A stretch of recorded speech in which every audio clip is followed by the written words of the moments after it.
Good to be with you. I'm Tony DeCopel. The breaking news right now. Oh my God! 5-alarm fire. Nearly 100 firefighters battle a massive blaze after an explosion destroys a Dallas apartment complex. Multiple injuries tonight. And what happened? New fears after what may be the deadliest industrial disaster in Washington state history. 11 workers presumed dead. Also tonight, the age debate is back. Reaction to Joe Biden's exclusive interview with CBS Sunday Morning. The former First Lady saying she thought President Biden was having a stroke during that infamous debate. Were you horrified as you saw it unfold? I wasn't horrified, I was frightened. And residents jump from windows as fire tears through another apartment complex, this one in Oklahoma. The Seattle Zoo's new baby gorilla and the extremely rare move that may have saved his life. And the good stuff, Sisterhood of the Spurs, the Holy Spirit, courtside tonight for Game 6. From CBS News headquarters in New York, this is the CBS Evening News with Tony DeCopel. Good evening. We begin with that breaking news from Dallas tonight. Reports of a gas leak followed by a massive explosion. And then this, a large apartment complex engulfed in flames, all 23 units, firefighters sifting through the lumber and remnants of people's homes as nearly 100 of them work to get it all under control. And now the work continues as Dallas authorities try to determine how many people were home and are now unaccounted for. CBS News correspondent Jason Allen has made his way to the scene and is reporting this story out for us tonight. Jason, good evening. Tony, good evening. And it was just within the last 15 minutes that fire officials confirmed for us here that there were people who were killed in this explosion and this fire. We're still seeing some wisps of smoke come from the building. It was just about a block or so behind us, and we just saw fire officials move some heavy equipment in there to start shifting around debris. This is not a rescue anymore. This is a recovery, they said, and it's one that could go on well into the night. We got an explosion. That emergency call came in just before 1 p.m. local time. Two-story apartment complex, natural gas explosion, multiple victims. A witness told CBS Texas they heard a loud boom, then saw several people running from the scene. Fire officials said the first call they received was for a gas leak. According to authorities, firefighters were there within 2 minutes, but the flames spread so fast, nearly 100 of them were needed to get the fire under control. The thick, black plume of smoke could be seen for miles across North Texas. The fire is contained, but our members are still working on the scene to do primary searches. We put a drone in the air to canvass the area to see if we have any victims. Windows on nearby buildings were shattered. In addition to the fatalities, fire officials say paramedics took 4 people to a hospital. Officials said there could be more casualties, depending on who was home at the time of the blast. Casey told us she lived in the building. Literally what I have on right now and this purse is all I have. Everything is gone. This fire happened right next to a high school, but it was empty today except for staff because today was the first day of summer vacation here. Tony? All right, Jason, thank you very much. And tonight, crews are continuing to search for the missing in Washington state days after that deadly tank explosion there. But that mission as well has switched from rescue to recovery, and no additional survivors are expected. Our Carter Evans has late details from the scene. From above, you can see where the toxic chemicals flooded an area around the ruptured storage tank, spilling into a nearby parking lot. It's a very, very dangerous place. My neighbor actually works at that plant, and he was very lucky that he wasn't on duty that day. At least 8 people have died. 3 are still missing and presumed dead. Recovery efforts continue. The priority is ensuring responder safety while treating every victim with the greatest dignity, care, and respect possible. National Guardsmen from a specialized chemical unit are helping with the decontamination after a massive tank filled with roughly 600,000 gallons of deadly chemicals used to dissolve wood chips into pulp burst open at the Nippon Dynawave packaging facility Tuesday morning. Some leaked into the nearby Columbia River, but authorities say there's no risk to the water supply. Some residents are relieved. Water's life, and that's important to us. It's a horrible tragedy. They're going through all the emotions right now. Terry Carlson is president of the local labor council, which is working to raise money for the victims' families. These families still have very little information. What are they telling you about what they're going through? They're frustrated, understandably so. I mean, the community's frustrated. Everybody's frustrated because nobody has the information right now.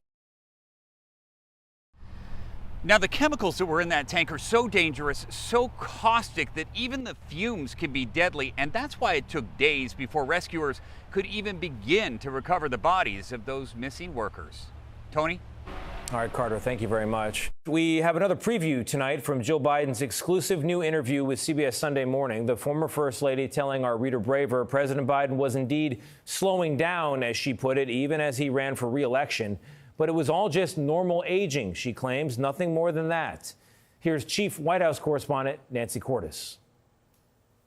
Did you ever see signs that he was falling into cognitive decline? No. No. No. In a newly released clip from Sunday Morning, former First Lady Jill Biden pushed back on claims that her husband's mental acuity began to fade during his time in office. People were saying he wasn't the same Joe Biden. Well, I don't think that's true. He was the essence of the same Joe Biden, but yeah, he was slowing down. He was getting older. But some who spent time with the former president have argued it was more than that. The actor George Clooney, who co-hosted an LA fundraiser for Biden, said he was the same man we all witnessed at the debate in June of 2024. Dealing with everything we have to do with, look, if we finally beat Medicare. Special counsel Robert Hur, who interviewed Biden at length, described him as an elderly man with a poor memory. Even Biden's vice president, Kamala Harris, said in retrospect that it was reckless for him to seek a second term, given his age and health. Joe, you did such a great job. And while Jill Biden praised her husband's debate performance at the time, she now admits she was worried that night that something was seriously wrong. As I watched it, I thought, oh my God, he's having a stroke. And it scared me to death. In the end, the pressure from Democrats was so intense that Biden dropped his bid for re-election and handed the reins to Kamala Harris. That sequence of events is still a source of debate within the party, even as it prepares for the next presidential election in 2028. Tony? Well, Nancy, while we have you, this administration, the Trump administration, has designed a $250 bill. That's a new thing with President Trump's face on it. What do you know about this? Yes, in fact, the Treasury Secretary, Scott Bessent, actually held up a mock-up of it today. He said that Treasury has designed the prototype just in case Congress changes the law, because right now it's actually illegal for any living person to appear on U.S. currency. Democrats called this make-believe. One said it's a move that, quote, would make Mussolini blush. Bessent said this $250 bill is meant to mark the nation's 250th birthday, and that there would be nothing untoward about putting Trump's face on it if Congress does change the law. Tony? All right, Nancy, thank you very much. We'll leave it there. Now to the war with Iran, which President Trump at first estimated would last only a month or so. Well, it hit the 3-month mark as of today. And it comes as U.S. and Iranian negotiators appear convinced the other side will break down first. Senior foreign correspondent Imtiaz Tayeb with more now from Tel Aviv. Iran's Revolutionary Guard released this video of what it said was a missile launched towards a U.S. military base in Kuwait, after U.S. aircraft carried out what the military called a defensive strike along Iran's coast. In a statement, CENTCOM said the missile was intercepted and called the Iranian attacks a, quote, egregious ceasefire violation that posed a clear threat in and near the Strait of Hormuz. This marks the second time this week the U.S. and Iran have traded strikes, deepening fears over the fragile ceasefire. But tonight, U.S. sources confirmed a tentative memorandum of understanding for a 60-day ceasefire, and the reopening of the Strait of Hormuz has been reached. It's now awaiting the approval of both President Trump and the Iranian leadership. Other thorny issues, including Tehran's nuclear and ballistic missile programs and sanctions relief, will be negotiated later. So too will the ceasefire in Lebanon, which has seen intense attacks this week as Israel expands operations against Iran's proxy there, Hezbollah, a red line for Tehran. Michael Oren is a former Israeli ambassador to the U.S. Is there a diplomatic end to this that Israel could be satisfied with? We'll have to say, okay, that deal is your deal, Mr. President, and the Iranians. We cannot be beholden to that deal, certainly if it risks the lives of our citizens here. Financial and oil markets reacted positively to the news. A memorandum of understanding between the White House and Tehran had largely been agreed to, but a deal has felt close before. And until the president signs the MOU, it isn't done until it's done. Tony. MTS time for us in Israel. MTS, thank you very much. We turn now to the story of a former senior official at the CIA whose home was raided by the FBI this month. And inside the home, the FBI says it found tens of millions of dollars in gold, cash, and luxury goods. Here's senior national security correspondent Charlie D'Agata with more on the allegations and the loot. Tony, when FBI agents searched the former CIA official's home in Virginia, they found 303 gold bars, according to the affidavit, worth more than $40 million. On top of that, 35 luxury watches and $2 million in cash. Now, David Rush is now in jail, charged with stealing public money.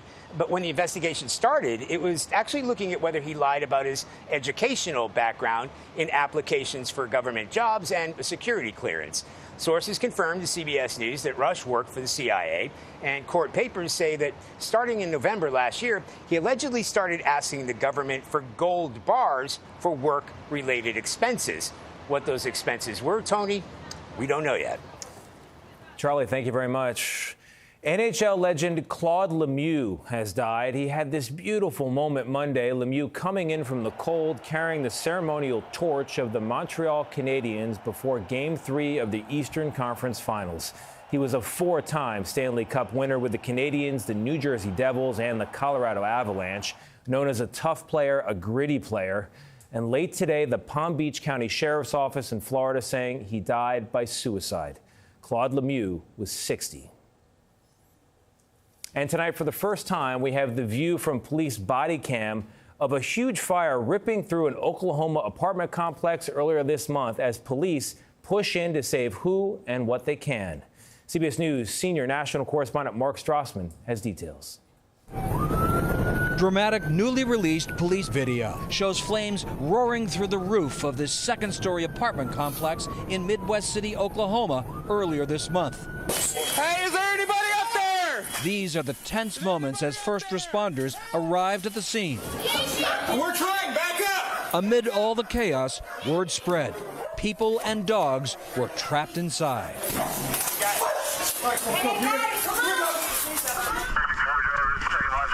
This is firefighter Brandon Walbeck's body camera video.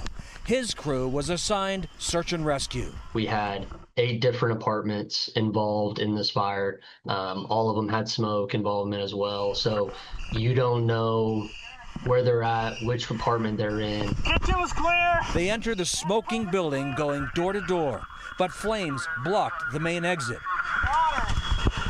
Some residents were forced to jump out the second-story windows to safety, Grab him. including this man. What's up there? Okay. Yeah. I can't get in. I don't want him to die. And moments later, a police officer caught his dog tossed out the window. Stop him. Stop him. Oh, there you go. Good deal. Tony, that new video shows both the drama of the moment and firefighter heroics that did pay off. No one was seriously hurt. Tony? It's amazing, Mark. Thank you very much. Up next on the CBS Evening News, preparing for the risky mission to get those trapped gold miners out of a flooded cave. Matt Gutman with the dangers still ahead. Also, the new video showing what happened when a turkey found its way into a cafe. Should not be there. And my conversation with the sisters praying for the Spurs to reach the NBA Finals. Stay with us.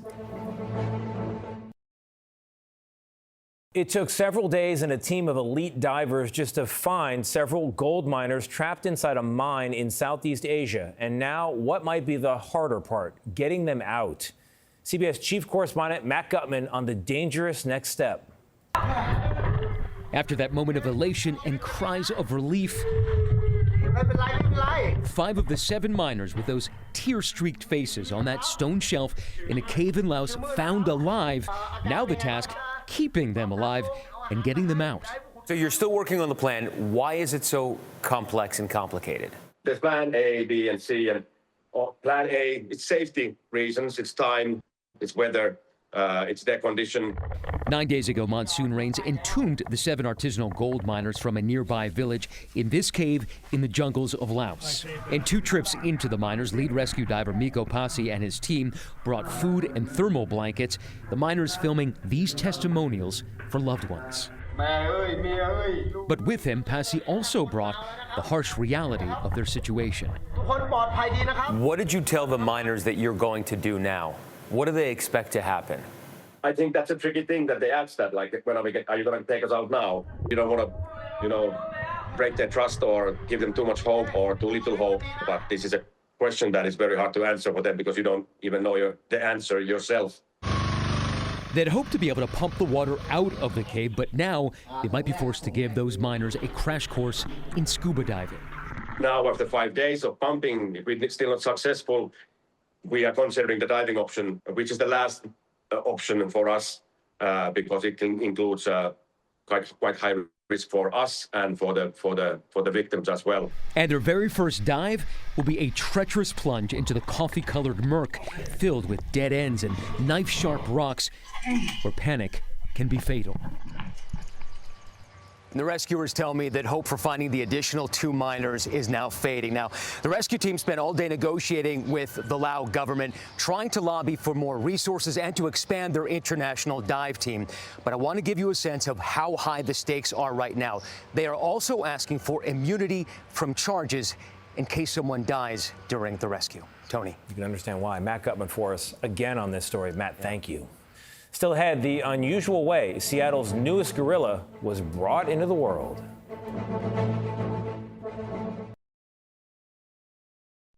The Australian bush turkey is a protected native species down under. Not always a nice one, though. Meet Fred, a frequent visitor to this cafe on Australia's Gold Coast, and on this occasion, not a gentle one. He smashed glasses, knocked over a blender, frightened a few customers. Staff finally shooed him away.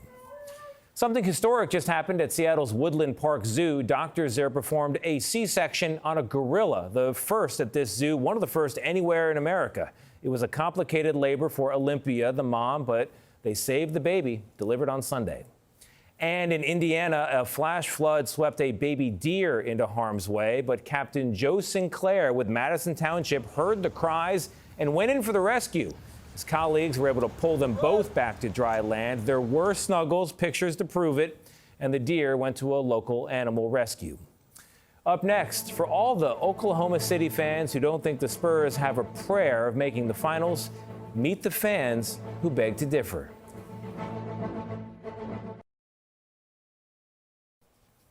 We're back with the good stuff. Right now, a lot of San Antonio Spurs fans are praying the team can stay alive tonight in the Western Conference Finals. And some of those prayers are professional. Go Spurs, go! Go Spurs, go! There you have 4 sisters from a San Antonio convent courtside before Game 4 and in a now viral video blessing Spurs forward and devout Catholic Luke Cornett.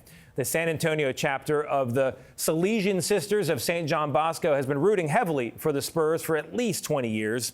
And while they don't often make it to games, the vow of poverty makes it hard to justify the cost. They will be there tonight, 8 of them, in fact, including sisters Bernadette Mota and Sydney Moss.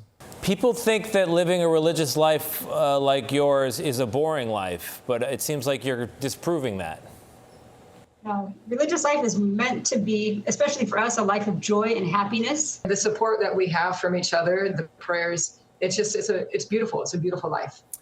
As for tonight's game, the sisters really are praying for their Spurs, but not only the Spurs. The prayer is for no one to get hurt and for everyone to play to the best of their God-given ability. Talent plays a huge part of it.